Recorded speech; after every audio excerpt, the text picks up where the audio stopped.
વાવથરા દિયોદર તાલુકા પંચાયત કચેરીની બહાર ભારે હોબાળો થયો છે। પ્રમુખ ઉપપ્રમુખની ચૂંટણી રદ થતાં કોંગ્રેસે હોબાળો કર્યો।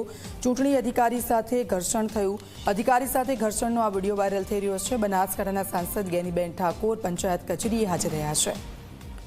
ચૂંટણી અધિકારી સાથે ઘર્ષણનો આ વિડીયો સામે આવ્યો છે। અધિકારી સાથે ઘર્ષણ થયું હતું। બનાસકાંઠા સાંસદ ગેનીબેન ઠાકોર એ પંચાયતનો આ મામલો છે।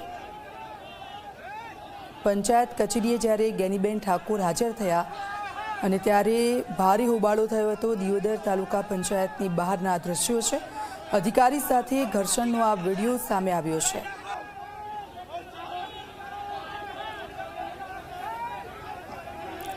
સંવાદદાતા ભરત રાજપૂત અમારી સાથે ફોન લાઈન પર જોડાઈ ગયા છે। ભરત, આ જે રીતનો વિડીયો સામે આવ્યો છે, શું વિગતો તેને લઈને? જી ચોક્કસ જણાવજો કે અત્યારે જે તાલુકા પંચાયત પ્રમુખ ઉપપ્રમુખની જે ચૂંટણી યોજાનારી હતી તે જે અહીંયાના આક્ષેપો પ્રમાણે ચૂંટણી અધિકારી 15 મિનિટ લેટ આવ્યા હતા અને જે બે ભાજપના કાર્યકર્તાઓમાં બખડો જોવા મળ્યો હતો। તો ચૂંટણી અધિકારી દ્વારા પણ એવું કહેવામાં આવ્યું છે કે અમારે જે સચવાય તેવું નથી। ચૂંટણી અધિકારી જે ચૂંટણી ખંડ છોડીને બહાર નીકળી રહ્યા હતા ત્યારે કોંગ્રેસના કાર્યકર્તાઓ દ્વારા ચૂંટણી અધિકારીને ઘેરવામાં આવ્યા હતા અને તેમને સટ પણ ફાડવામાં આવ્યું છે। જી બિલકુલ, આભાર ભરત સમગ્ર વિગત બદલ।